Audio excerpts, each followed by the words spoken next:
Good morning all of you. You are most welcome on YouTube channel doctor Akhilesh Sharma, जहां हम discussion करेंगे आज psychiatry के नए टॉपिक साइकोथेरेपी के ऊपर। साइकोथेरेपी, इससे पहले हमने थेरेप्यूटिक मॉडलिटीज ऑफ साइकेट्री के ऊपर डिस्कस किया था, जिसके अंदर सबसे पहला जो मॉडलिटीज थी वो थी फिजिकल थेरेपी, सोमेटिक थेरेपी या ईसीटी। ईसीटी के बारे में हमने ब्रॉडली डिस्कशन करा, लिखवा भी दिया होगा आपको। ईसीटी सेरेटी एंड बिन्नी 1938 के अंदर इसका फाउंडर था। ये क्वेश्चन आया हुआ है एम्स के अंदर। सेरेटी एंड बिन्नी 1938 के अंदर ईसीटी को फाउंडेड किया था।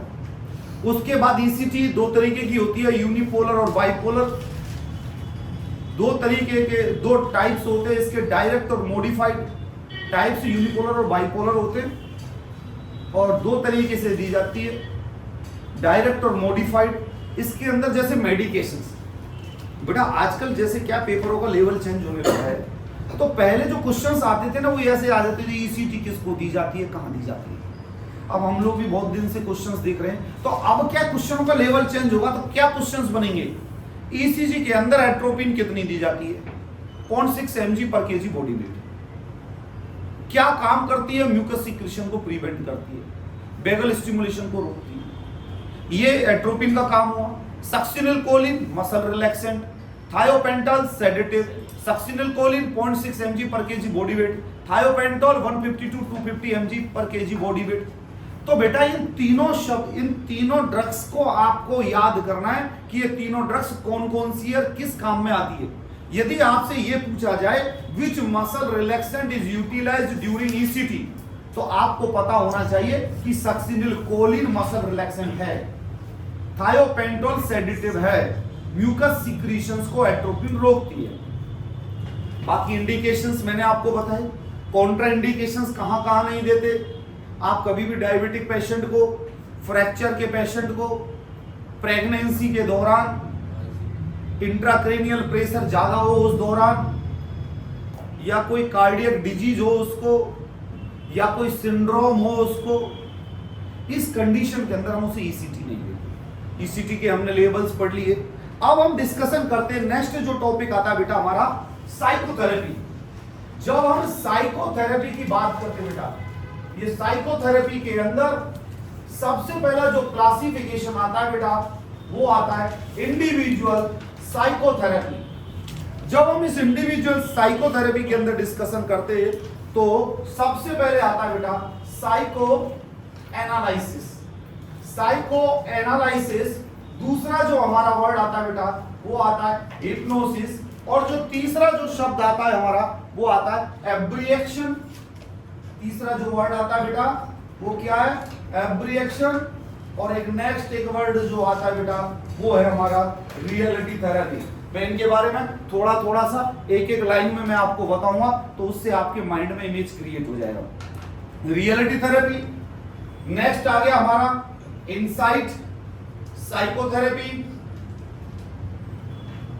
इनसाइट साइकोथेरेपी, इस इनसाइट साइकोथेरेपी के बाद में आता है बेटा सपोर्टिव साइकोथेरेपी। सपोर्टिव साइकोथेरेपी, और एक जो नेक्स्ट इसके अंदर आती है अनकवरिंग इनसाइट। Uncovering insight. बेटा कई बार जो क्वेश्चंस पूछे जाते हैं वो ये पूछे जाते हैं कि इनमें से कौन सी थेरेपी इंडिविजुअल साइकोथेरेपी है। तो आपको पता होना चाहिए ये सारी थेरेपी जो है बेटा ये इंडिविजुअल साइकोथेरेपी है। मींस इसके अंदर एक इंडिविजुअल को लेके उसके साथ डिस्कशन किया जाता है। इंडिविजुअल मींस मेंटल पेशेंट अकेला आया और अकेला आके, जैसे साइको एनालिसिस में उसने अकेले आके बोला जी मेरे हस्बैंड से मेरे रिलेशन सही नहीं है, मेरे हस्बैंड से मैं दूर रहना चाहती हूं। आपने बोला जी क्या प्रॉब्लम है, उसने बोला जी मेरे हस्बैंड बात नहीं मानते, डिमांड पूरी नहीं करते, ऐसा करते, एग्रेसिव रहते, गुस्सा आते, ये करते वो करते। उसने 10 कॉज बताए। 10 कॉज बताने के बाद में आपने एनालिसिस करा कि इसके अंदर क्या कारण है, तो आपने पता किया कि इसके हस्बैंड की इनकम नहीं है, जिसके कारण ये घर के अंदर सारा माहौल खराब हो रहा है। यदि ये इनकम करके लाता तो घर के अंदर सारी डिमांड पूरी हो जाती, डिमांड पूरी हो जाती तो बच्चे भी डिमांड नहीं करते और सारी चीजें सेटल्ड हो जाती। तो साइको एनालिसिस, इंडिविजुअल, एक पर्सन प्रॉब्लम लेके आता है अपने साथ सारी, और वो सारी चीजें बताता है। हम उसको एनालिसिस करके एक सॉल्यूशन बताते हैं कि तुम ये कर लो। ये क्या कहलाता है? Psycho analysis. आप कहोगे जी मेरे साथ प्रॉब्लमों का तो हम भंडार है, हमें शिकायत बहुत है, जीवन में बहुत शिकायत है, हर चीज में शिकायत है हमें। हम साइकिल पे घूम रहे थे, ईश्वर ने हमें मोटरसाइकिल दे दी, हम मोटरसाइकिल पे आ गए तो हम थार दे दी, थार के बाद हमें फॉर्च्यूनर दे दी, फिर भी हमें शिकायत है कि हमें तो वो चाहिए, वो कौन सी होती है, लेंस क्लूजनर, लैंड क्लूजनर, कौन सी गाड़ी आती है वो। इच्छाओं का अंत नहीं है जीवन में कहीं भी। तो कई बार किसी पर्सन के साथ यदि आप बैठते हो, मेंटल पेशेंट यदि आपके पास आता है, आप उसके थॉट प्रोसेस को, उसकी प्रॉब्लम्स को एनालिसिस करके उसे सुझाव देते हो, ये थेरेपी कहलाती है, साइको एनालिसिस। जैसे कई बार कई स्टूडेंट आते हैं जी मैं पढ़ नहीं पाता हूँ, पढ़ने के कारण क्या क्या, ये दिक्कत है, ये दिक्कत है, ये दिक्कत है, ये दिक्कत है, ये दिक्कत है। अब इसका एनालिसिस करो कि क्या कारण है, क्यों ऐसा हो रहा है। ये क्या कहलाता है बेटा? Psycho analysis. समझ में? जब साइको एनालिसिस के बाद में दूसरी चीज आती है हिप्नोसिस। हिप्नोसिस को बोलते हैं बेटा मोनोटोनस रिपीटेटिव साउंड। मैं कह रहा हूं ना, दुनिया में यदि किसी को असफल करना हो तो उसको दिन भर ये कहते रहो तू कुछ नहीं कर पाएगा, तू कुछ नहीं कर पाएगा, तू कुछ नहीं कर पाएगा। बेटा जीवन में ही नहीं कर पाएगा कुछ। कहते हैं ना, नेगेटिविटी से यदि तुम बात करोगे तो नेगेटिव ही इंसान हो जाएगा, यदि पॉजिटिविटी से बात करोगे तो पॉजिटिव हो जाएगा। सपने ऊंचे देखने चाहिए, क्योंकि कम से कम सपने देखने में कोई पैसे थोड़ी लग रहे यार। सपने में तो कम से कम बिल क्लिंटन बन जाओ, सपने में तो अमेरिका के राष्ट्रपति बन जाओ, और रियलिटी में नहीं बन पाओ तो तुम तो सपने में भी नहीं बनना चाहते। सपने में भी कहेंगे हे भगवान इतनी सी हो जाए बस कि अपनी रोजी रोटी चल जाए, 10-20 हजार का जुगाड़ हो जाए, 5,000 बच जाए, इससे ऊपर के अपने सपने ही नहीं है। घर में सब खुश हो जाए बस, क्योंकि अपनी रेंज ही उतनी आती। हिप्नोसिस होता है मोनोटोनस रिपीटेटिव साउंड। कई पर्सन आते हैं जिनको नींद नहीं आती, कई पर्सन आते हैं जिनको स्ट्रेस होता है, कई पर्सन आते हैं जो अनकंट्रोल्ड फूड, जिनको ईटिंग डिसऑर्डर होता है। हम उनको क्या बोलते हैं? जैसे बार बार में बोलते हैं ना मोनोटोनस रिपीटेटिव साउंड। आप अपनी आंखों को बंद करिए, आप अपनी आंखों को ईश्वर के अंदर लगाइए, आप देखिए आपका शरीर, आपकी आत्मा ईश्वर से मिलने के लिए जा रही है। आप अपने इस रोग को छोड़ते जा रहे, आपको आदत खराब हो रही। ये मोनोटोनस आप बार बार करते हैं ना, इसको बोलते हैं हिप्नोसिस। सम्मोहन। मैजिशियन गर्दन काटने से पहले कितनी बार बोल देता है? गर्दन कटने वाली, कटने वाली, कटने वाली, कटने वाली, कटने वाली। कम से कम 1000 बार बोल देता है। कटती थोड़ी है गर्दन, 1000 बार बोल देता है। मींस वो मोनोटोनस रिपीटेटिव साउंड। फिर क्या है, हम हमारे हार्ट से और माइंड से वही देखना चाहते हैं जो वो बोल रहा है। ये हिप्नोसिस कहलाता है। ये क्या कहलाता है? हिप्नोसिस, सम्मोहन। हिप्नोसिस के ऊपर बहुत बहुत बड़ी बड़ी किताबें लिखी हुई है। हम तो 2 लाइन पढ़ रहे हैं बस, बहुत बड़ी बड़ी किताबें लिखी हुई है। कोई किसी को देख के पागल हो जाता, ओ यार क्या आदमी था यार, ये क्या हुआ? हिप्नोसिस, सम्मोहन। कई लोग कई कई तरीके के सम्मोहन करते हैं। तो हिप्नोसिस समझ में? हिप्नोसिस डिजीज को खत्म करने के लिए काम में आती है। स्लीप डिसऑर्डर, नींद की बीमारी, स्लीप डिसऑर्डर, ईटिंग डिसऑर्डर और बिहेवियरल प्रॉब्लम्स को खत्म करने के लिए हिप्नोसिस बहुत बढ़िया चीज है। समझ में आया? उसके बाद दूसरी जो चीज आती है एब्रिएक्शन। एब्रिएक्शन बेटा एक लाइन में मैं आपको बताऊंगा। Abreaction means repressed emotions can be expressed out. repressed emotions can be expressed out. The therapy is known as एब्रिएक्शन। एब्रिएक्शन का मतलब होता है हमारे दिल के अंदर जितने भी बड़े जज्बात भरे पड़े रहते हैं ना, उनको हम क्या करते हैं? हम बोल नहीं पाते। अरे हमारे दिल के अंदर बहुत बड़ी चीजें पड़ी है, हम दिल के अंदर इतने काले हैं, पता पड़े हम इसके लिए कुछ सोच रहे हैं, इसके लिए कुछ सोच रहे हैं, इसके लिए कुछ सोच रहे हैं, और गलत गलत सोच रहे हैं, और सब भरा पड़ा है हमारे दिल के अंदर। हम मास्टर को क्या बोलेंगे, काट डालेंगे इसको, पर हम क्लास में नहीं बोल पा रहे। होता क्या है, फिर आप ड्रग्स, पेंटोथल, जैसे बाहर से जो टेररिस्ट आते हैं, वो टेररिस्ट बताते थोड़ी, वो इतने ट्रेंड आते हैं कि आप उनको कुछ भी करोगे तो भी वो नहीं बताएंगे। आप उनको क्या किया जाता है? उनको एब्रिएक्शन थेरेपी दी जाती है, उनको ले लिया जाता है साइकोथेरेपिस्ट रूम के अंदर, और उनको सेडेटिव ड्रग दी जाती है। पेंटोथल जो नॉर्मली सेडेटिव ड्रग होती है, जिसके अंदर क्या होता है कि वो ब्रेन के ऊपर कंट्रोल भूल जाता है। अब जो दिल में भरा हुआ है वो सब बोलेगा, जब ही तो नार्को टेस्ट की परमिशन लेते हैं कोर्ट से। अभी पता पड़े किसी मंत्री के ले लो नार्को टेस्ट, तुम सब खोल देगा कहां कहां क्या क्या करके आया है, सब बता देगा। पर वो परमिशन उनके लिए नहीं मिलती, वो तो बेचारे किसी और के लिए मिलती। नार्को टेस्ट की परमिशन लेते हैं। नार्को टेस्ट में करते क्या है? यही तो करते हैं, लिमिटेड डॉक्टर आता है, ड्रग देता है, पुलिसमैन और ऑफिसर सब खड़े होते हैं, रिकॉर्डिंग चालू होती है, वो बताता है बताओ कितने की दारू बेची, कहां बेची, कैसे बेची, कितने की लाई, कितने को टेंडर दिए, सब खुल जाएंगे, कंट्रोल ही नहीं रहेगा।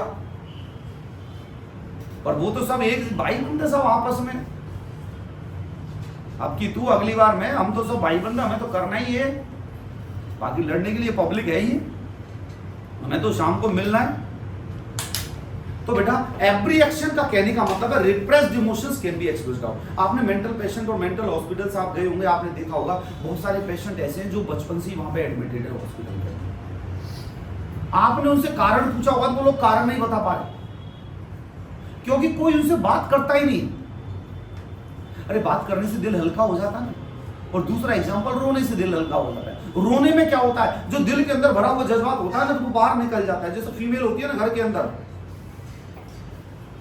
फीमेल होती है घर के अंदर, आप कोई भी बात कर लो तो फीमेल के अंदर जो जज्बात है वो रोने लग जाएगी, तुरंत फीमेल तुरंत रोती है, तो वो अंदर से रो ले तो दिल हल्का हो जाता है, और फिर खचर खचर खचर खचर कुछ कुछ कुछ कुछ कुछ कहने लग जाएगी। अब कहते टाइम यदि आप मुंह बंद करोगे तो that will lead some blunder, तो बोलने दो, क्योंकि बोलने से क्या होगा, मन हल्का हो जाएगा। प्रॉब्लम कहां थी, तुम उन्हें बोलने से रोक दो, बोलने दो, क्या मन हल्का हो जाता है। ये थेरेपी क्या कहलाती है, रिएक्शन थेरेपी। आजकल हम बच्चों से पूछ नहीं रहे क्या प्रॉब्लम है, क्या बच्चा उदास, बेटा कोई दिक्कत नहीं। हमारे यहाँ लड़की, हमारे जो पेरेंट्स हैं वो लड़कियां स्कूल जाती है, मैंने देखा कई बार बच्चों को बॉयज छेड़ देते हैं। छेड़ने का मतलब मेरी बेटी एक दिन स्कूल जा रही थी, और मेरी बेटी तो शायद पांचवी छठी में पढ़ती है, छोटी सी बच्ची, वो आके घर पे आके बोल रही थी, पापा स्कूल के बच्चे, सरकारी स्कूल के बच्चे खिड़की में ऐसा शब्द बोल रहे थे। आप ये सोचिए यार, मैं तो एक फादर हूँ, एजुकेटेड हूँ, ये हूँ, एक बाप के ऊपर क्या बिगड़ती हुई एक छोटी सी बच्ची, जो कि बच्ची भी नहीं, लड़की भी नहीं है अभी तो, और उसके लिए तुम गाली बको। कहां सोसाइटी जा रही है, कहां क्या कर रही है, क्या ह्यूमैनिटी है हमारे अंदर, है ह्यूमैनिटी? हमारी फैमिली दूसरे की फैमिली को यूज करो, ये है ह्यूमैनिटी? ऐसी ह्यूमैनिटी सोची थी ईश्वर ने? किसी रिलीजन ने नहीं सोचा होगा, किसी भी किताब ने, किसी भी धर्म ने, किसी भी ग्रंथ ने नहीं सोचा होगा जो हम कर रहे हैं। हम सिर्फ बनावटी धर्म के, बनावटी जाति के, बनावटी कास्ट के और बनावटी रिलीजन के, ये पक्की बात है। मैंने ओरिजिनल धर्म को फॉलो करने वाले लोग देखे नहीं, आज तक नहीं देखे। ओरिजिनलिटी धर्म को फॉलो करने वाले मैं सारे धर्म में रहा हूं, आज तक मेरे को एक भी बंदा नहीं मिला जिसने ओरिजिनलिटी में धर्म को फॉलो किया हो। एक भी बंदा नहीं मिला, एक भी, जो धर्म को फॉलो कर रहा हो। सब बनावटी लगे हुए, अपना प्रोपेगेंडा सेट कर रहे, जिसका जहां से निकल जाए वो अपना काम सेट कर रहा है। बस बन जाए, मुझे एमएलए बना दो, एमपी बना दो, वार्ड मेंबर बना दो, तुम कहो जिसको मार डाले, घर में भी बच्चों को मार दे, ऐसा चस्का चढ़ा हुआ है। तो एवरी एक्शन क्या होगा बेटा, रिप्रेस्ड इमोशन। जब तक किसी मेंटल पेशेंट के इमोशंस एक्सप्रेस आउट नहीं होंगे, आप कैसे उसे मेंटल हेल्दी कर दोगे?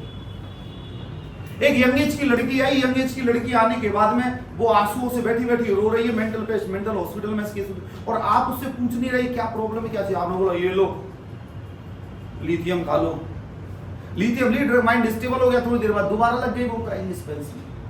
अरे पूछो तो सही क्या प्रॉब्लम है, क्या रीजन है, what is the reason you are here in this hospital, क्या प्रॉब्लम हुई,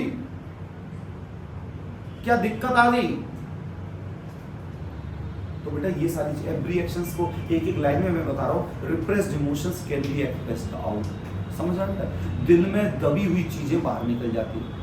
लेकिन कोई घर के अंदर ट्राई मत करना, पता पड़े हस्बैंड को ले जाओ, नार्कोटिक्स की परमिशन ले, सारे रेस्ट खुल जाएंगे, गृहस्थी तुम्हारी बर्बाद होगी, कोई और नहीं जाएगा। जो चल रहा है चलने दो, बढ़ने दो आगे, सही है ना रुखसार मियां? चलने दो, वरना मारे जाओगे, घर गृहस्थी बिगड़ जाएगी सबकी। दूसरा वर्ड आता है रियलिटी थेरेपी, रियलिटी से ओरिएंटेड करवाना। Reality therapy means lot of persons they don't know what is the reality. हमारे यहाँ पर बहुत सारे पर्संस को ये नहीं पता कि रियलिटी क्या है। आपसे मैंने पूछा अगर नोट सेट का पेपर कैसे गया, 2-4 बच्चे हंसने लग गए, 2-4 बच्चों को कुछ पता ही नहीं, कईयों को क्वेश्चंस नहीं पता, कईयों को कुछ नहीं पता, आगे जी टाइम पास करने गए थे, 3 घंटे खोपड़ी हिला के आ गए। आपने देखा जो क्वेश्चंस आए उनका शाम को आंसर देखो बैठ के, मेरे पास क्वेश्चंस डाले थे, मानसून में टीचर्स को भेज दूंगा, आज वो देख लेंगे। लेकिन इससे पहले वो क्वेश्चंस आपको देख लेने चाहिए थे। एग्जाम देते जब आप गाड़ी में वापसी आ रहे थे तो वो क्वेश्चन वहां से सॉल्व होते हुए घर तक आने चाहिए थे, और कल शाम तक वो पेपर सॉल्व होकर उनके आंसर तुम्हें डाल देने चाहिए थे। ये होता हार्ड वर्क। आपने तो क्या, जो लगी एग्जाम छोड़ दी, कोई मतलब ही नहीं उनसे। अरे जब आप उस क्वेश्चन का आंसर ढूंढते तो 4-5 चीजें उससे कोरिलेटेड आती। क्या पता पेपर भी ऐसे ही आते कि टॉपिक ईसीटी में से इस बार ये पूछ लिया तो अगली बार कुछ और पूछा जाएगा। लेकिन तुम्हें तो क्या फुर्सत ही नहीं, तुम तो बड़े बिजी हो। रियलिटी थेरेपी मींस एक पर्सन जो कई बार ये कह देता है, सर मैं ये चीज नहीं छोड़ पाऊंगा, एल्कोहल नहीं छोड़ पाऊंगा, स्मोकिंग नहीं छोड़ पाऊंगा, क्विट नहीं कर पाऊंगा, तो उसको बताना होता है कि you can do everything, this is your reality. जैसे रामायण के अंदर आता है ना कि हनुमान जी जब सीता माता का पता लगाने गए थे तो राम जी ने, जामवंत ने बोला, हनुमान जी तुम ही सीता का पता लगा सकते हो, इस समुद्र को लांघे। बोला जी मैं तो डूब के मर जाऊंगा, इसको कौन कूदेगा। जब जामवंत उनको बताते कि तुम में इतनी शक्ति है, तुम पवन पुत्र हो कि इसे एक छलांग में कूद सकते हो, तो कहने का मतलब उनको रियलिटी ओरिएंटेड कराई कि you are having supreme power. हम तुम्हें डेली कराते हैं ना, you are having power to select nor set, पर तुमने तो दोनों कानों में यूं कर रखा है, रुई दे रखी है बिल्कुल बंद। हम कह रहे you are supreme power and soul and you are winner, तुम कह रहे भाई तेरे से कह रहे क्या, वो कह रहा तेरे से कह रहे मेरे से कह रहे, तू सुन ले। ऐसे नहीं होगा दोस्त। दुनिया में यदि कोई प्रधानमंत्री भी आके तुम्हें पढ़ा देगा ना, जब तक सिलेक्शन नहीं होगा, जब तक तुम खुद एक्टिव नहीं होंगे। सेल को चार्ज करने के बाद सेल को लगाना भी तो पड़ता है लाइन में, और फिर उसका बटन नहीं दबाओगे जब तक कैसे काम होगा। तुम्हारा तो बटन ही तुमने खराब कर रखा है, तो दबाएंगे कैसे, बैटरी में लाइट कैसे आएगी।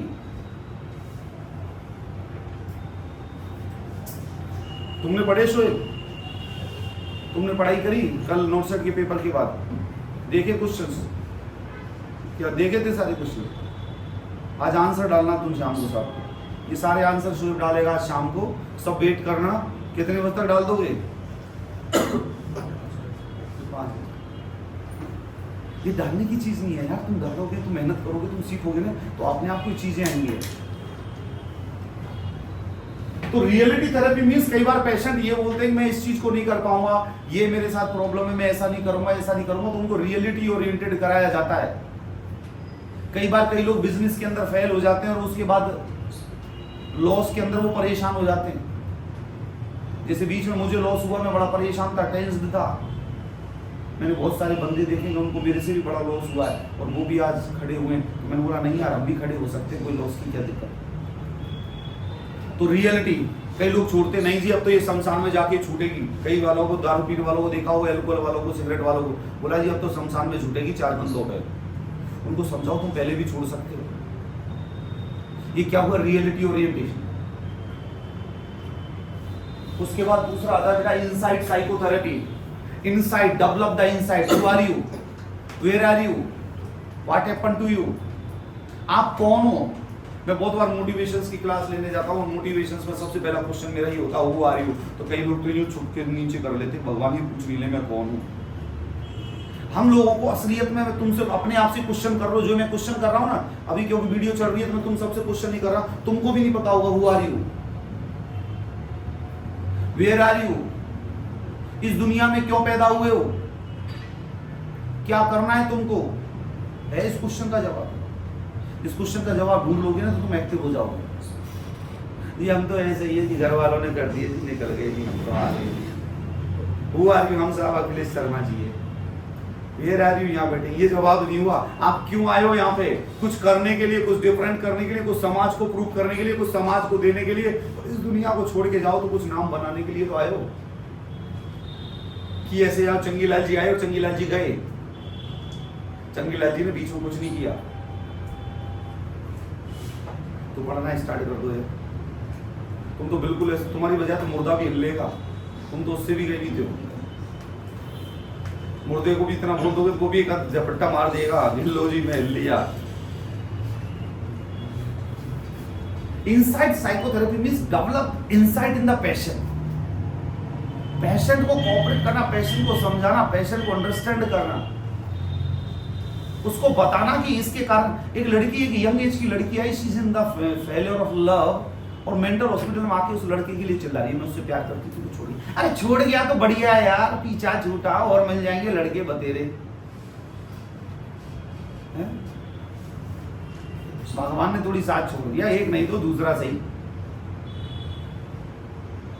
पढ़ाई करो, अपने आप को काबिल इतना बनाओ कि अगली बार वो तुम्हारा ऑटोग्राफ लेने के लिए लाइन में खड़ा रहे। ऐसे है ना बहुत सारे लोग, जैसे वो जुबिन नौटियाल सिंगिंग का इंटरव्यू देने गया, उसको निकाल दिया उस दिन, बड़े हंसे थे उसके बाद, और आज जुबिन नौटियाल छा रहा है, बाप उसका MP MLA बन गया है, वो सिंगर बढ़िया हैंडसम लड़का लगता है, फोटो देखने का मन करता है, चोटी बांधता है, बाल स्टाइल में रखता है, काबिल बनाया ना उसने। नेहा कक्कड़ शॉर्ट हाइटेड कह कह के लोग चिढ़ाते थे, मेहनत की, काबिल बनाया, काबिल बने, और आज लोग पूछते हैं कि नेहा कक्कड़ का ये ड्रेसिंग सेंस और फैशन तो भाई बढ़िया करती है।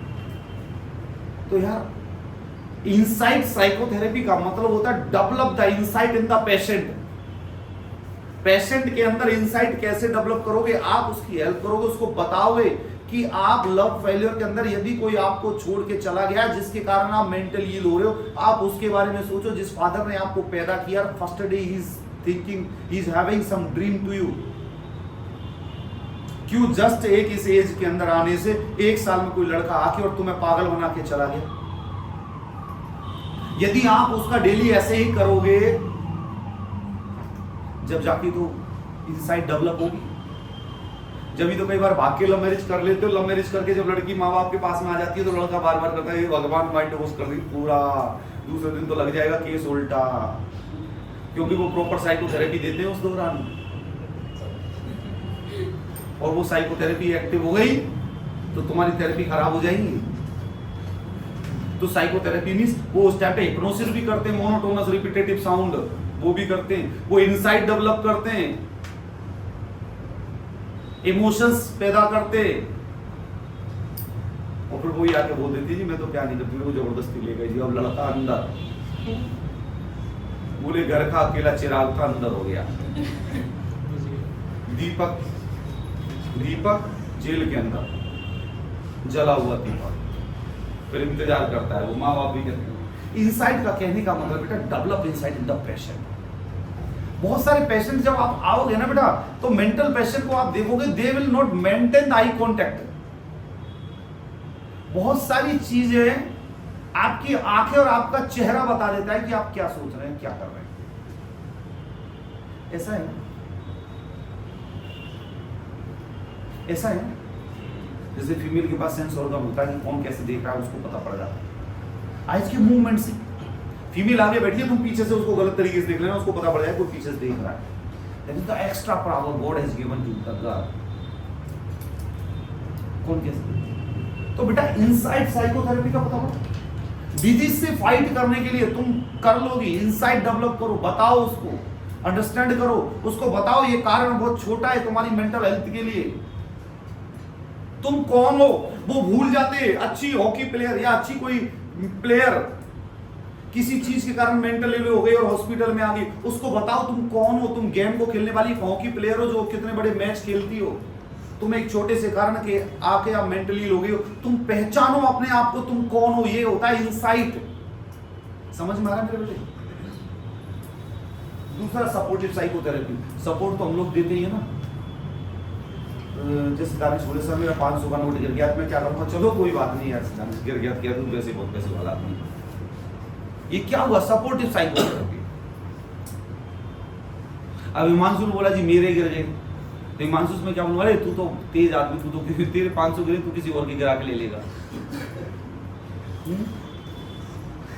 अब यदि कोई वैसा बच्चा मिल गया जी इसका तो कुछ नहीं, तो उससे मैं कहूँगा अरे यार मेरे भी गिर गए थे यार, तू कोई बात नहीं, अपन दोनों के गिर गए। ये क्या होता है? सपोर्ट। आपने देखा होगा हमारे फैमिली के अंदर भी सपोर्ट बहुत कम हो गया, सपोर्ट सिस्टम बहुत कम हो गया। फैमिलीज के अंदर जस्ट एक फील करना ये चीज है। जब आप छोटे थे तो फैमिली के अंदर कितना बढ़िया सपोर्ट सिस्टम था, और आजकल सपोर्ट सिस्टम अलग है बिल्कुल। आजकल कोई सपोर्ट सिस्टम नहीं है। एक बार थाने का नाम आने दो, सारा सपोर्ट पीछे भाग जाता है। कौन था? कोई नहीं है पीछे, सारे सपोर्ट भाग जाते हैं। कोई सिस्टम ही नहीं बचा, तुम पीछे कहोगे ओए कौन था भाई, ये तो कोई नहीं है, पूरा इलाका खाली हो गया। तो बेटा supportive psychotherapy means when a child is failed in the exam. जब एक बच्चा कह रहा है पापा मैं इसे याद नहीं कर पा रहा, तो तुम उसे सपोर्ट देना है। एक मेंटल पेशेंट को सपोर्ट देना है कि तू रिकवर कर, तू अपने आप की शक्तियों को पहचान और तू ग्रो कर। ये कहलाता है सपोर्टिव साइकोथेरेपी। नेक्स्ट आता है अनकवरिंग इनसाइट। कई बार उनकी जो इनसाइट होती है, इनसाइट का कहने का मतलब क्या होता है मैंने आपको समझाया, अपने आप को जानने की क्षमता, इनसाइट कहलाता है। अनकवरिंग इनसाइट, कुछ फैक्ट्स, कुछ आइडियाज, कुछ व्यूज उनके क्लियर नहीं होते माइंड के अंदर, उनको क्लेरिफाई करना, ये क्या कहलाता है अनकवरिंग इनसाइट। बेटा अब ये जब थेरेपीज के बारे में हमने इंट्रोडक्शन पढ़ा, तो इन थेरेपीज के अंदर आपको क्या करना है कि आपको पहले तो ये क्लासिफिकेशन याद होना चाहिए कि इंडिविजुअल साइकोथेरेपी कौन कौन सी है। इस इंडिविजुअल साइकोथेरेपी के अंदर जो मेन जो पॉइंट है, हम एक पर्सन के साथ मीटिंग करेंगे, इंडिविजुअली मीटिंग करेंगे, 20 से 30 मिनट उसकी मीटिंग को देंगे, अलग अलग स्पेल्स में मीटिंग करेंगे, ये कहलाती है इंडिविजुअल साइकोथेरेपी। ठीक है बेटा, जैसे हस्बैंड वाइफ में यदि कोई शिकायत लेके आता है तो हस्बैंड को समझाते हैं या वाइफ को समझाते हैं, तो ये इंडिविजुअल साइकोथेरेपी आती है। और यदि दोनों को मिलके समझाते हैं तो वो फैमिली थेरेपी आती है। और उस फैमिली थेरेपी में भी अलग अलग बुलाया जाता है, पहले हस्बैंड फिर वाइफ, पता पड़े दोनों ने प्लानिंग करके उसको जोड़ दिया साइकोथेरेपिस्ट को, तो अलग अलग बुलाया जाता है, वो आती है फैमिली थेरेपी। तो बेटा ये चीज समझ में आई आपको, ये क्लासिफिकेशन समझ में आया। एब्रिएक्शन का मतलब होता है repressed emotions can be expressed out, that is known as abreaction. तो बाकी तो ये सारी चीजें आपको समझ में आ गई। उसके बाद हम दूसरी चीज पढ़ते हैं बिहेवियर थेरेपी, जो कि बड़ी इंपॉर्टेंट थेरेपी है बेटा।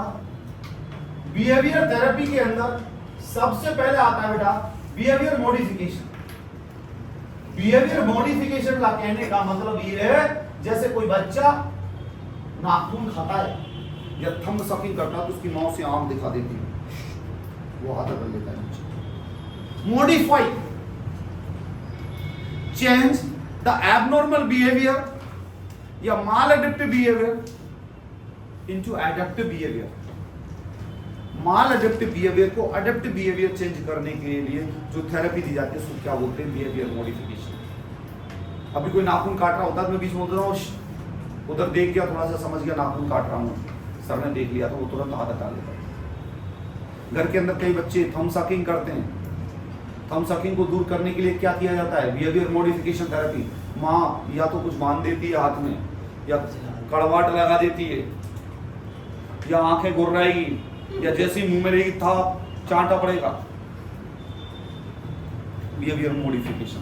दूसरा जो आता है बेटा सिस्टमिक डिसेंसिटाइजेशन। सिस्टमिक डिसेंसिटाइजेशन का कहने का मतलब ये है कि आपकी बॉडी डिसेंसिटाइज हो जाए। डिसेंसिटाइज मींस मेडिटेशन, योगा, प्राणायाम, इसके थ्रू आप बॉडी को डिसेंसिटाइज। एक तो होता है सेंसिटाइजेशन मींस तनाव के साथ जीना, desensitization means relax. Systemic desensitization means आपके बॉडी के सारे सिस्टम डिसेंसिटाइज मींस रिलैक्स हो।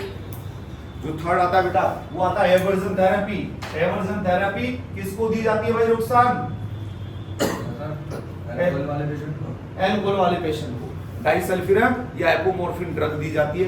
ये ड्रग कुछ टाइम पहले पेशेंट को दे दी जाती है जो कि एल्कोहल के साथ एक्शन करती है। एल्कोहल के साथ एक्शन करने के बाद में ये उस पर्सन के अंदर, हमने ये मेडिकेशन दे दी पेशेंट को, बोला अंकल जी ये मल्टीविटामिन की टेबलेट है आप ले लो। अंकल जी टेबलेट ले ली, डाइसल्फिरम या एपोमोर्फिन 2 लिखी हुई है। ये क्वेश्चन आया हुआ है, which medicines is utilized for the alcoholic patient या for psychoactive substances abuse। ये क्वेश्चन आया, कौन सी ड्रग्स यूज में लेते हैं, एपोमोर्फिन या डाइसल्फिरम। ये ड्रग जब हम पेशेंट को देंगे तो हमने दे दी 24 to 48 आवर्स तक, जैसे वो एल्कोहल लेगा एल्कोहल के साथ ये मेडिकेशन एक्शन करेगी और एक्शन करके उस पेशेंट के अंदर नोजिया, वोमिटिंग, गिडीनेस, चक्कर, भूख, उल्टी, डायरिया, डायरिया नहीं मतलब मलेज, वीकनेस, वर्टिगो ये पैदा करेगी। ये पैदा करेगी, वो सोचेगा भाई अपना तो लीवर सिस्टम खराब हो रहा है भाई, अब नहीं झेली जाती, तब छोड़ो इसको, कम कर देगा, कम कर देगा और धीरे धीरे वो पर्सन छोड़ देता है इसको। सर अल्कोहलिक पेशेंट कौन सा डिफेंस मैकेनिज्म यूज करता है? क्वेश्चन आया एग्जाम में नहीं, पहले वाला अल्कोहलिक पर्सन डिफेंस मैकेनिज्म में ऑप्शन क्या क्या दिए थे? मुझे आंसर डिनाइल हो गया, डिनाइल मतलब वो एक्सेप्ट नहीं करता कि मैं अल्कोहल कंज्यूम किया।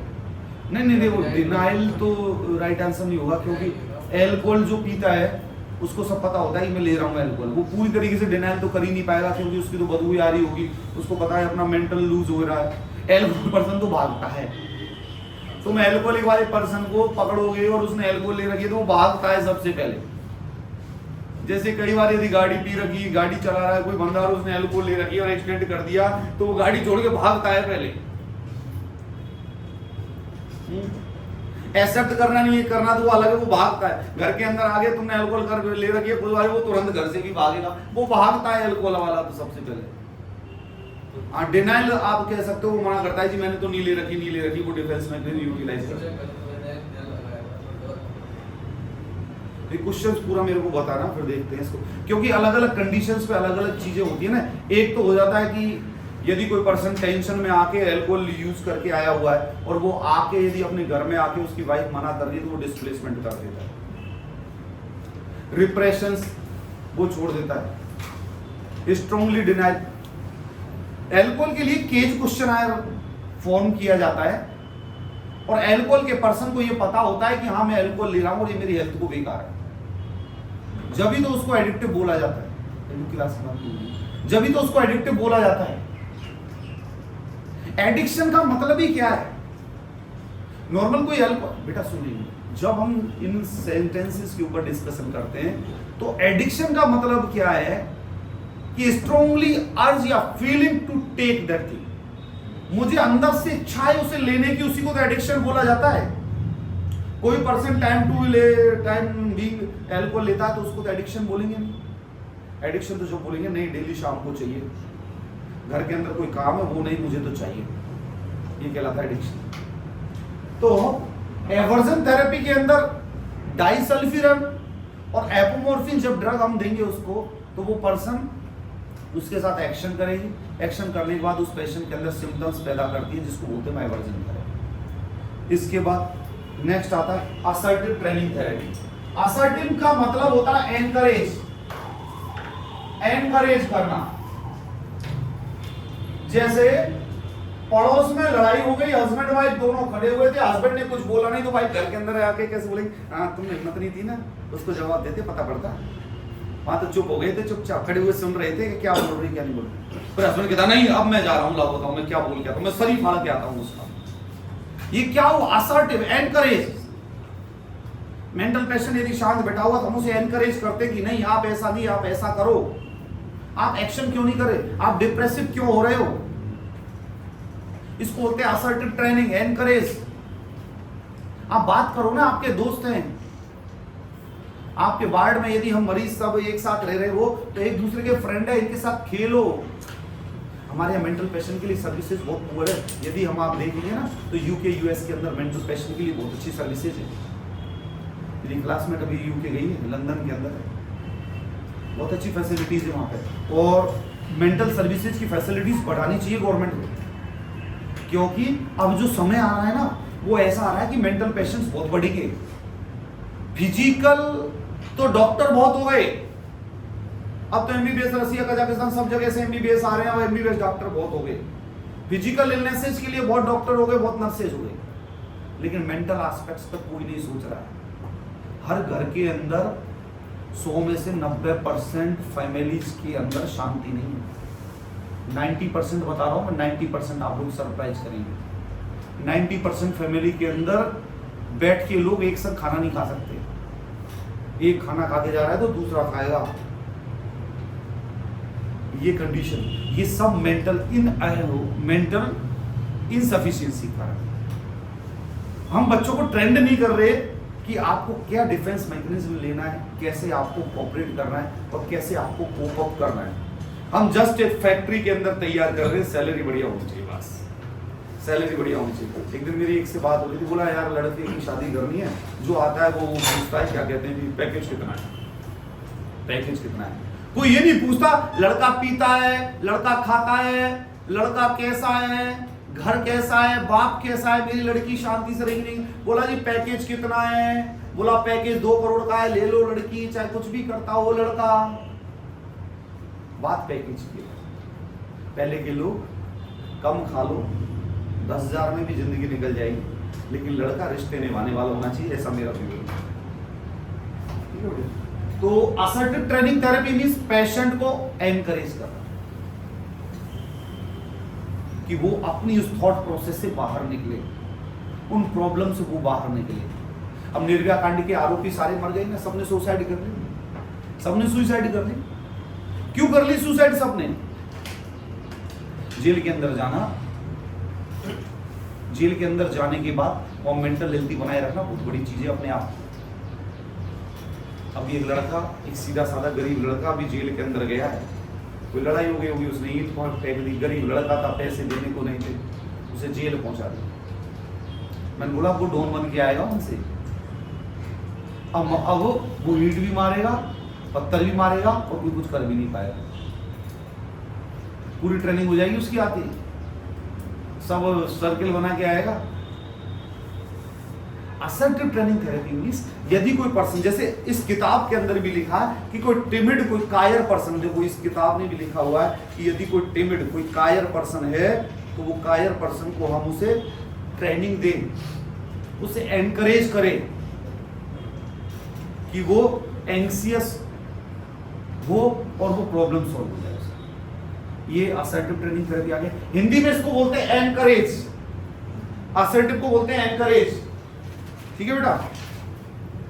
और सपोर्टिव साइकोथेरेपी जो ये है बेटा, इस सपोर्टिव साइकोथेरेपी के अंदर 3 चीजें आती है, मैं यहाँ पे भूल गया था आपको। इस सपोर्टिव साइकोथेरेपी के अंदर एक तो आता है बेटा वेंटिलेशन, वेंटिलेशन, दूसरा आता है एनवायरमेंटल मैनिपुलेशन, एनवायरमेंटल मैनिपुलेशन, और एक होता है रीएश्योरेंस। बेटा ये कुछ REASS, रीएश्योरेंस। ये तीनों जो पॉइंट है बेटा, ये सपोर्टिव साइकोथेरेपी के अंदर आते हैं।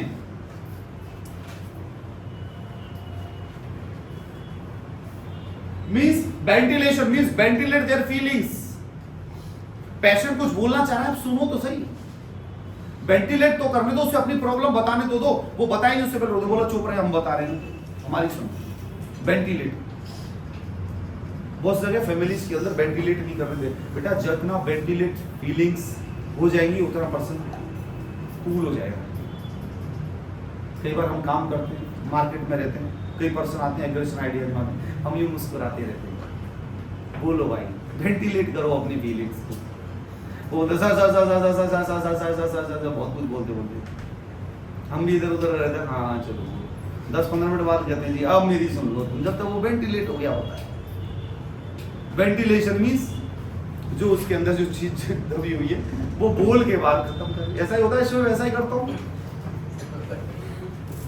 वेंटिलेट योर फीलिंग्स, आओ तुम बोलो पहले, और जब तुम्हारा बोलना खत्म हो जाएगा, जब हम बोलेंगे तो हम 5 मिनट में आपको जब निकले जाएंगे। ये होता है वेंटिलेशन। हमारे घर के अंदर भी ऐसा होता है, वेंटिलेशन करना चाहिए फीलिंग्स को। हमारे यहाँ फीमेल्स को जैसे पहले फीलिंग्स को शेयर करने का अधिकार नहीं था। लड़के की शादी है, करनी है, हस्बैंड जी गांव में तय करके आ गए जी, फीमेल से पूछा भी, जिसने पैदा किया उससे पूछा भी नहीं कि क्या करना है लड़की। बोला जी मैं फिक्स कराया,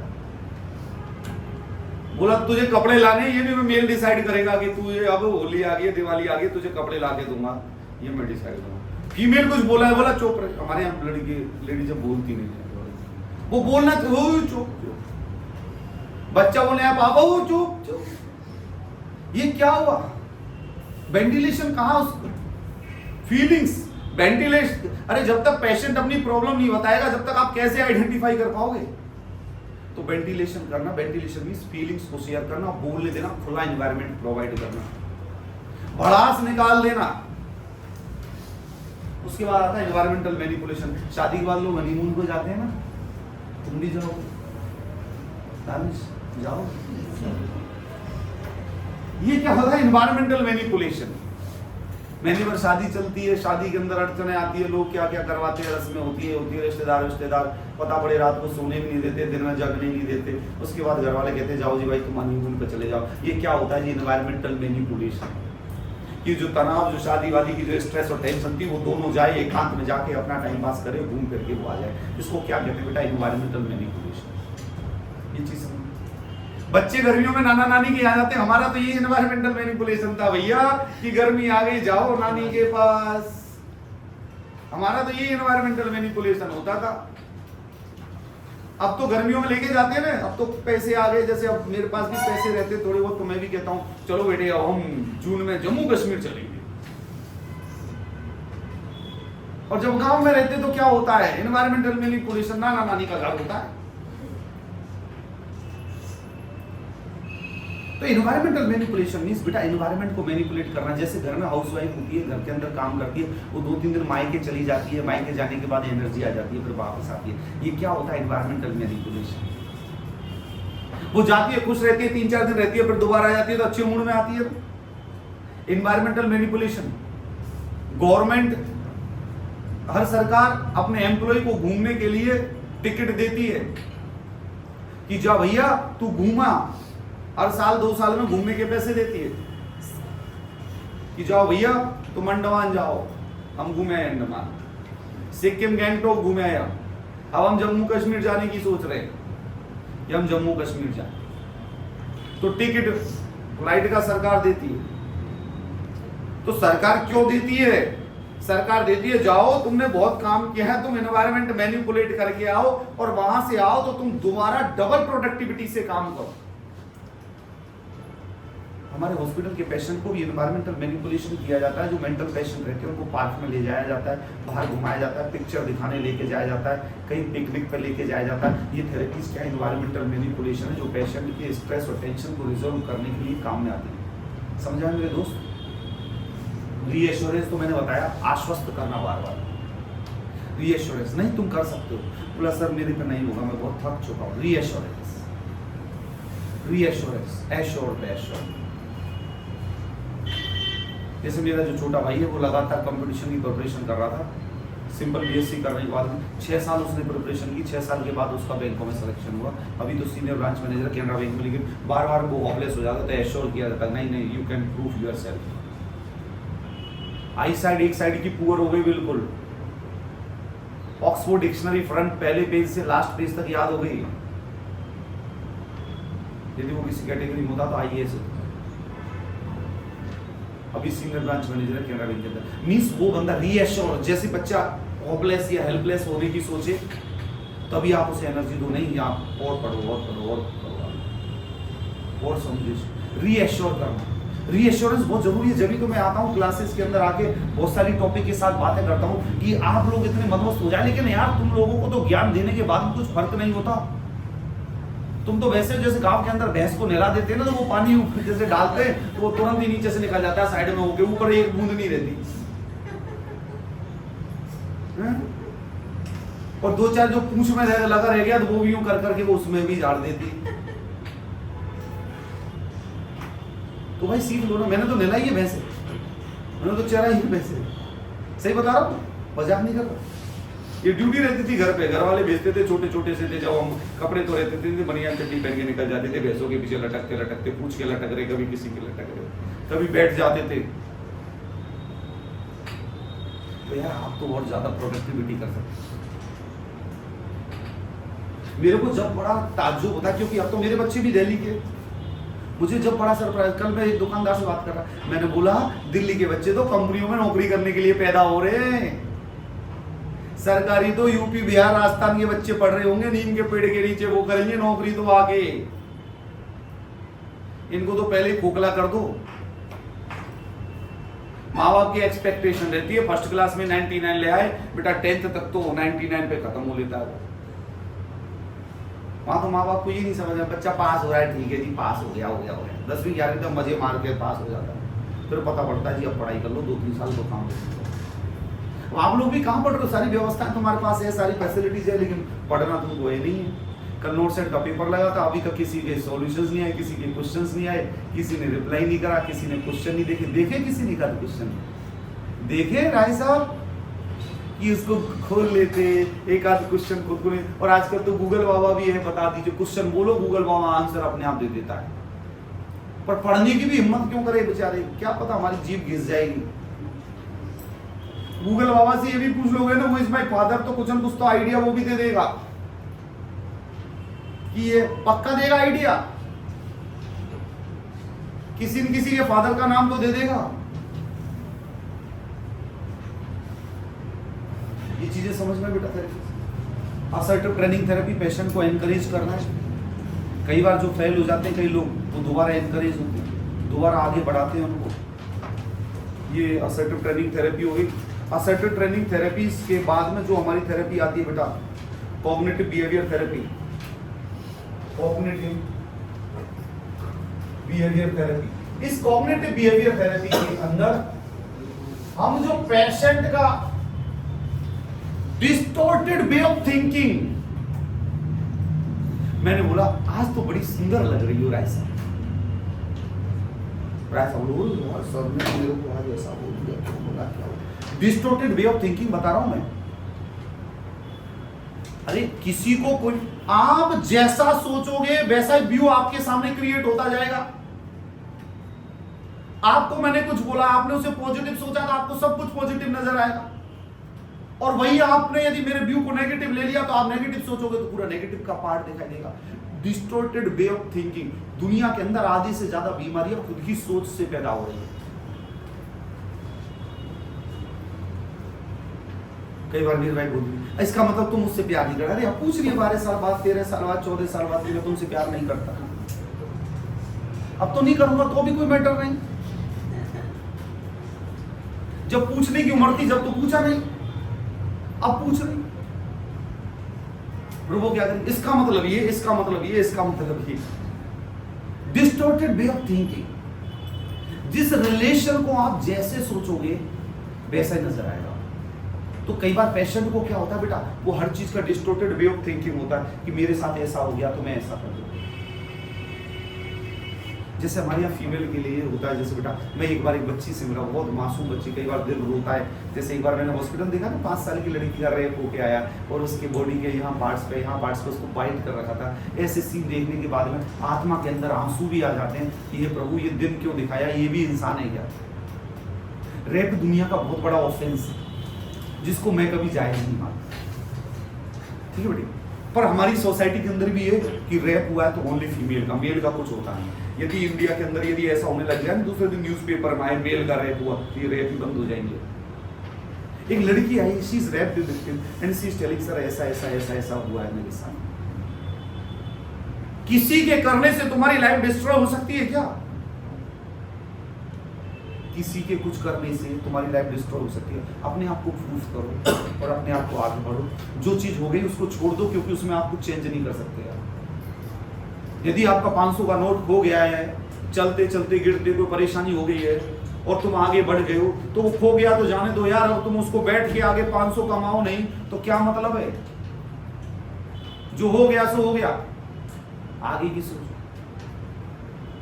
तो cognitive behaviour therapy means we will change the distorted way of thinking of the patient. जो पेशेंट नकारात्मक सोच रहा है, जो गलत तरीके से सोच रहा है, उसके थॉट प्रोसेस को हम चेंज करते हैं। इसको क्या बोलते हैं बेटा? CBT, distorted way of thinking को हम चेंज करते हैं। इसको क्या बोलते हैं बेटा? Cognitive behaviour therapy. ये चीज समझ में आई आपको? समझ में आई बेटा? उसके बाद नेक्स्ट जो आती है बेटा,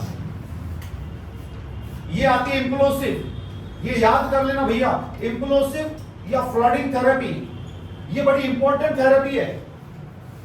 ये इम्प्लोसिव और फ्लडिंग थेरेपी फोबिया के पेशेंट को दी जाती है। ये क्वेश्चन बहुत बार एग्जाम के अंदर आया हुआ है बेटा, इनमें से पक्का कोई क्वेश्चन पूछा जाता है।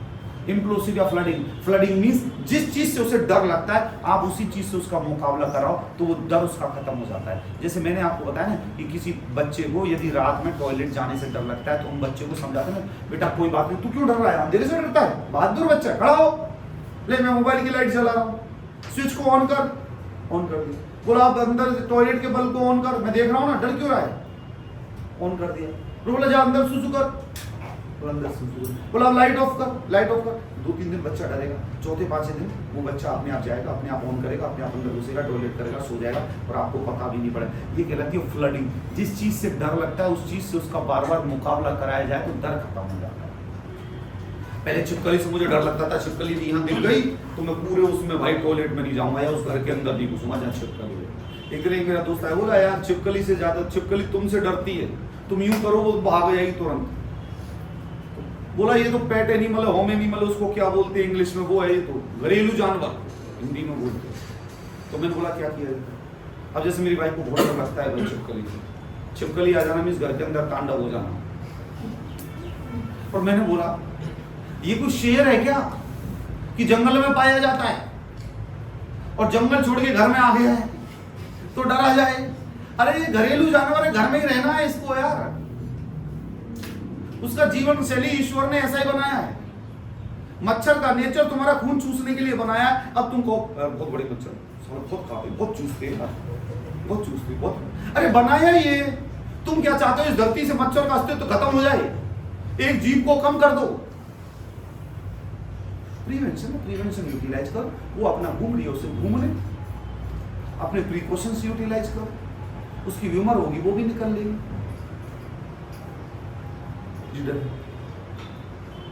तो बेटा अब वो मेरा दोस्त आया, उसने क्या करा, कपड़ा लिया, उसके ऊपर पकड़ा, छिपकली के ऊपर डाला, छिपकली को पकड़ा और बाहर फेंक दिया।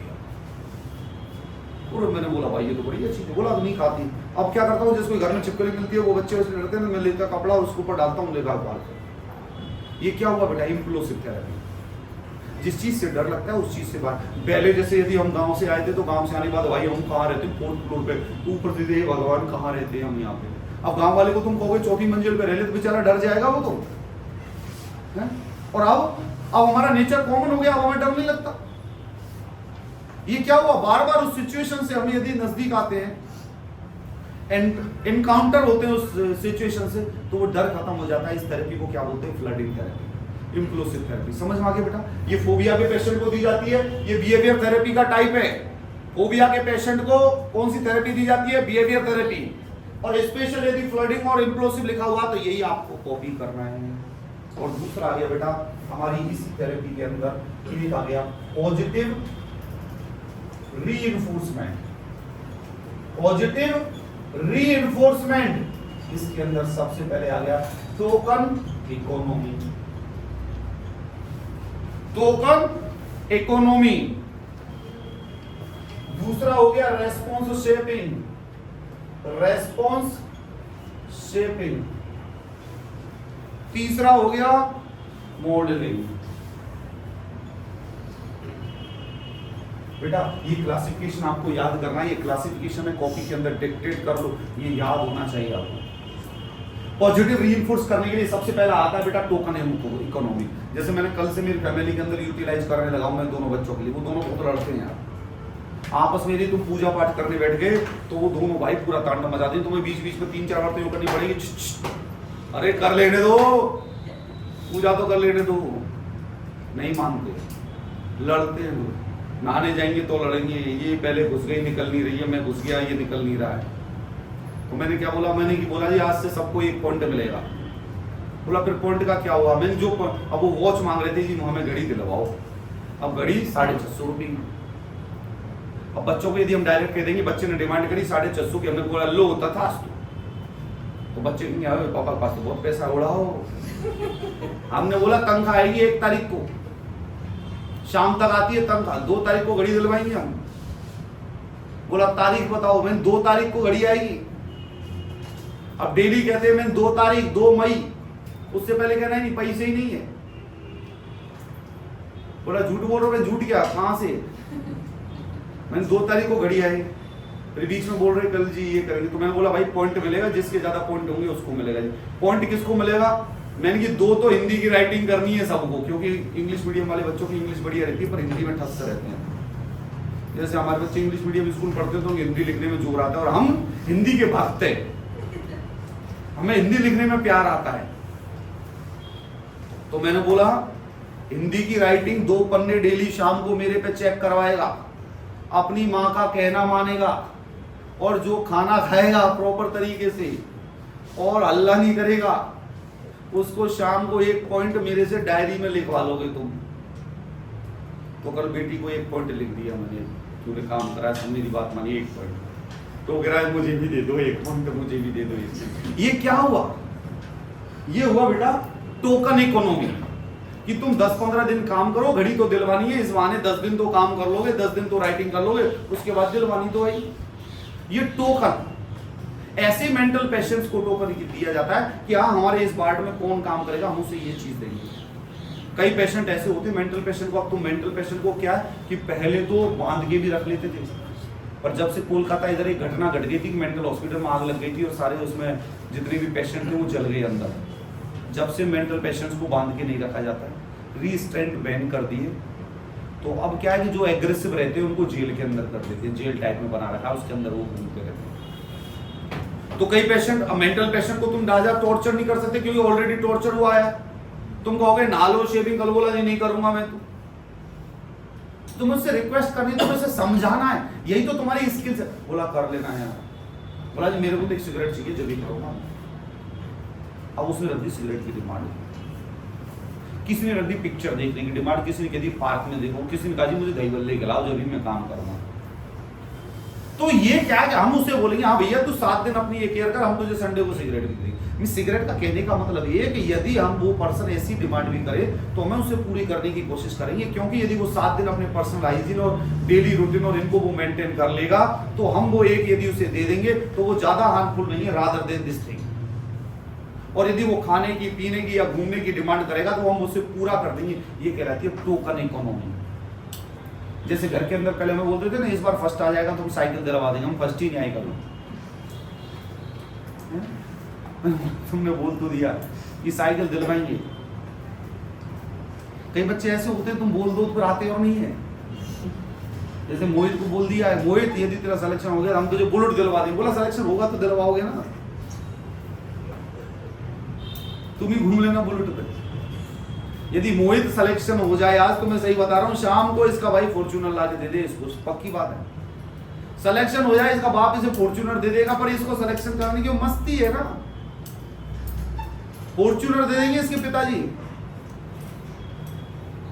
मैं कह रहा हूँ कई बच्चे, जैसे एक बच्चे से क्वेश्चन पूछा, आज सुबह में एक मोटिवेशन की वीडियो देख रहा था, उस बच्चे से पूछा बेटा तुम्हारे पिताजी की उम्र, पिताजी क्या करते? बोला जी मेरे पिताजी गाड़ी चलाते हैं। बोला उम्र कितनी है? बोला जी 40 साल के, 45 साल के। बोला 10 साल बाद वो 55 साल के हो जाएंगे। तुम कितने साल के हो जाओगे? 15 साल से 25 साल के हो जाएंगे। तो तुम्हारे पिताजी 55 साल में भी गाड़ी चलाएंगे तो हाथ पैर कांपेंगे, इधर उधर करेंगे, दिखाई भी कम देगा। तो तुम्हारे पिताजी तुम्हारा भरण पोषण कर रहे थे, ऐसा तुम्हें भी उनका भरण पोषण करना चाहिए? बोला जी करना चाहिए। तो क्या करना है? बोला पढ़ना चाहिए। तो पढ़ाई करो ना। ये थोड़ी है कि तुम यदि गरीब घर में पैदा हो गए तो आजीवन गरीब रहोगे। अरे कुछ तो कर्म तू भी कर ले यार, यदि आगे की जिंदगी सुकून से बनानी है। अब सुना, 2 किस्म के लोग होते हैं, जगता हर कोई इंसान है। एक इंसान तो क्या होता है कि जल्दी जग जाता है, जैसे 18-20 साल 21 साल, जैसे हम लोग थे 20-21 साल में बीएससी नर्सिंग करी थी, हम जगे हुए थे बिल्कुल 21 साल में, हम नेट जगे हुए थे। हम तो ये सोच रहे थे हमारी डिग्री कब पूरी हो और हम गवर्नमेंट की तैयारी करें। जगे हुए इंसान 100%। राजस्थान के बच्चों की मैं आपको एक काबिलियत बता दूं, जैसे कई बार ये होते हैं, मैं तारीफ नहीं कर रहा, मैं अंदर की बात बता रहा हूं तुम्हें। वो बच्चे जब जीएनएम डिप्लोमा में एडमिशन लेते हैं ना, फर्स्ट ईयर में जाकर उनके माइंड में भर दिया जाता है तो सरकारी नौकरी लगनी है, तैयारी कर। वो फर्स्ट ईयर से तैयारी करते हैं। और जो बीएससी कर रहे हैं वो 4th ईयर में आके तो कंपटीशन की तैयारी में लग जाते हैं कि हाँ चल 4th ईयर की तू 2 सब्जेक्ट तो तू साइड में है, हम तो तैयारी कर रहे हैं गवर्नमेंट जॉब की। जैसे जब हम एमएससी नर्सिंग कर रहे थे तो डीएसएसबी की एग्जाम आ गई थी, तो हमने क्या करा, 3-4 महीने एमएससी को रख दिया। अरे देवी तेरे को तो पास हो लेंगे तो डिग्री तो चाहिए मेरे को, मुझे तेरे में क्या 90% लाके मुझे वर्ल्ड कप में लेगा, तू तो डिग्री है, जो चाहिए वो ले लेंगे। पहले डीएसएसबी की प्रिपरेशन कर लेते हैं ढंग से, 2-3 महीने जम के प्रिपरेशन। तो तुम भी तो तैयारी करो यार।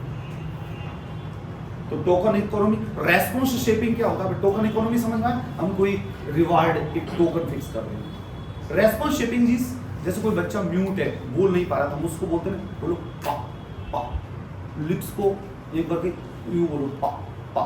तो हम उससे रेस्पॉन्स दिलवाने की कोशिश करते हैं कि आपको रेस्पॉन्स कैसे देना है। तो जैसे म्यूट चाइल्ड हो गए, जिनको फेशियल एक्सप्रेशन नहीं आते, उनको रेस्पॉन्स शेपिंग ट्रेनिंग दी जाती है कि आप कैसे कैसे रेस्पॉन्स देंगे। नेक्स्ट आता मॉडलिंग, जैसे मेंटल पेशेंट्स को सोशल बिहेवियर के बारे में नहीं पता होता कि घर के अंदर आता है कोई तो ऐसे नमस्ते करनी होती है, नमस्ते अंकल, आइए बैठिए, चाय लाए, नमस्कार करना होता है, टिकट कैसे लेना होता है, विंडो पे कैसे जाना होता है, एक्सक्यूज मी कैसे करना होता है, उनको एक ट्रेनिंग दी जाती है जिसको क्या बोलते हैं मॉडलिंग। उनको बताया जाता है कि हम जब ऐसे चलते हैं तो कोई आता है तो उसको ऐसे नमस्ते करना होता है, उनको सिखाया जाता है। ये क्या है मॉडलिंग, मींस मॉडल बन के कि हाँ हमें ऐसा करना है। ये क्या थेरेपी कहलाती है, मॉडलिंग। ये चीज समझ में बेटा, ये सारी जो हमारी बिहेवियर थेरेपी का क्लासिफिकेशन हो गया, ये इंडिविजुअल थेरेपी का क्लासिफिकेशन हुआ। नेक्स्ट जो हमारी थेरेपी आती है बेटा वो आती है इंटरपर्सनल थेरेपी। इंटरपर्सनल थेरेपी के अंदर कौन कौन सी आती है भैया, फैमिली थेरेपी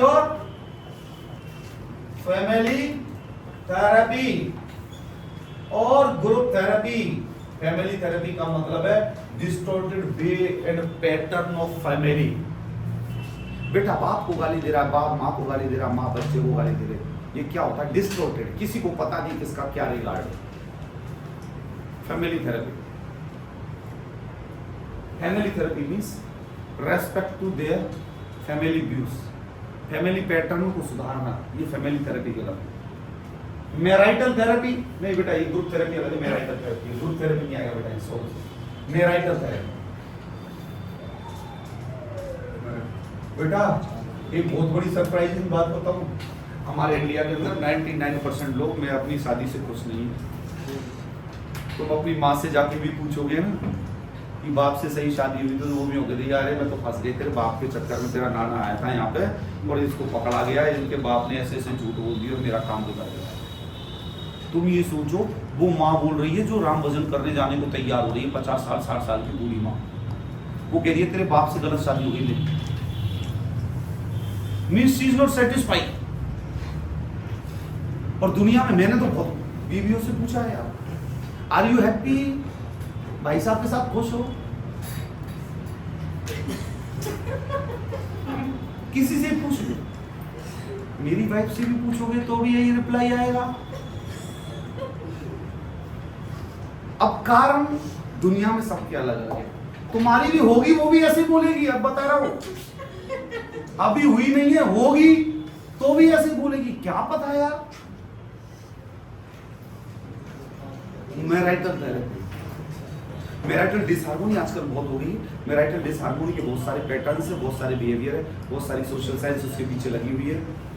क्योंकि आजकल हम ना तो जो फीमेल्स आ रही है वो वहीं से सोच के आती है मैं तो राजकुमारी हूँ, मैं तो जा रही हूँ राजकुमार के पास, वहाँ कुछ काम नहीं होगा, धाम नहीं होगा, बिल्कुल सुबह जगेंगे 8 बजे, चिल मारेंगे, ऐश करेंगे, अपने घर में जो कमियां रह गई ऐश करने की वो वहां जाके पूरी करेंगे, तो फिर ये प्रॉब्लम क्रिएट होती है। तो मैराइटल डिसहार्मोनी के अंदर मैराइटल थेरेपी दी जाती है। Family therapy means distorted way of family को सुधारने के लिए फैमिली थेरेपी प्रोवाइड की जाती है। नेक्स्ट आ गया बेटा हमारे ग्रुप थेरेपी आ गई है। ग्रुप थेरेपी को मैं डिटेल में बता दूंगा। होमोजीनस और हेटेरोजीनस ग्रुप होते हैं जिसमें पूरे ग्रुप को एक साथ ट्रेनिंग दी जाती है, एक साथ समझाया जाता है, एक साथ बताया जाता है। अलग अलग ग्रुप भी बनाए जाते हैं, जैसे एक डिजीज के लोगों का ग्रुप बनाया जाता है उसको होमोजीनस ग्रुप बोलते हैं। हेटेरोजीनस ग्रुप जिसमें डिफरेंट बीमारी के लोगों को जो ग्रुप बनाया जाता है उसको हेटेरोजीनस ग्रुप बोलते हैं। इन ग्रुप के लोगों को समझाया जाता है, बताया जाता है। उसके बाद में अदर्स के अंदर, अब यहाँ लिख दो भैया अदर्स के अंदर तो डांस थेरेपी, डांस करने से मन हल्का होता है। म्यूजिक थेरेपी, गाने सुनने से मन हल्का होता है। रिक्रिएशनल लिख दो बेटा, इसको यहाँ आगे लिख दो। रिक्रिएशनल मीन्स मनोरंजन, जैसे पॉपुलेशन एक्सप्लोजन, जनसंख्या बढ़ रही है, इसका मेन कारण क्या है? आपने भी पढ़ा होगा 10वीं की क्लास के अंदर, भारत के अंदर रिक्रिएशन की कमजोरी होना, कमी होने के कारण पॉपुलेशन बढ़ रही है। मनोरंजन के साधनों की कमी, रिक्रिएशनल थेरेपी। उसके बाद में बेटा इसके अंदर जो आती है एक और थेरेप्यूटिक मिल्यू,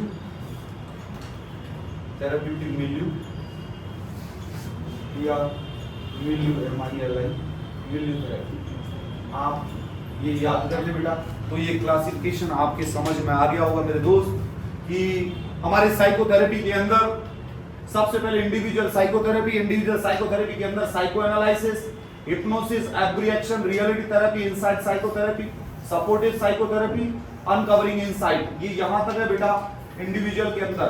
बिहेवियर थेरेपी के अंदर behaviour modification, systemic desensitization, aversion therapy, assertive training therapy, cognitive behaviour therapy, implosive flooding, positive reinforcement, इसके अंदर आते हैं टोकन इकोनॉमी, रेस्पॉन्स शेपिंग और मॉडलिंग। उसके बाद आती है हमारी इंटरपर्सनल थेरेपी जिसके अंदर फैमिली थेरेपी और मैरिटल थेरेपी आती है। उसके बाद आती है हमारी ग्रुप थेरेपी के बाद आती है हमारी अदर्स जिसके अंदर dance therapy, music therapy, recreational therapy और हमारी मिल्यू थेरेपी। तो बेटा इसके अंदर कई बार जो क्वेश्चंस बनते हैं जैसे आपसे पूछा गया विच इज नॉट एन या which is an interpersonal psychotherapy, तो आपको पता होना चाहिए इंटरपर्सनल साइकोथेरेपी ये है। यदि इसको यहां लिख दिया है तो ये इंटरपर्सनल साइकोथेरेपी नहीं है, ये बिहेवियर थेरेपी है। यदि इनमें से किसी को यहां लिख दिया तो ये बिहेवियर थेरेपी नहीं है। ये हमें नाम और क्लासिफिकेशन हमारे माइंड के अंदर सेट होना चाहिए। बाकी की और हमारी वीडियोस को देखने के लिए हमारा YouTube channel doctor Akhilesh Sharma share करो, सब्सक्राइब करो, बताओ और पढ़ते रहो और हमें फीडबैक देते रहो, कमेंट्स भी करते रहो। Thank you so much.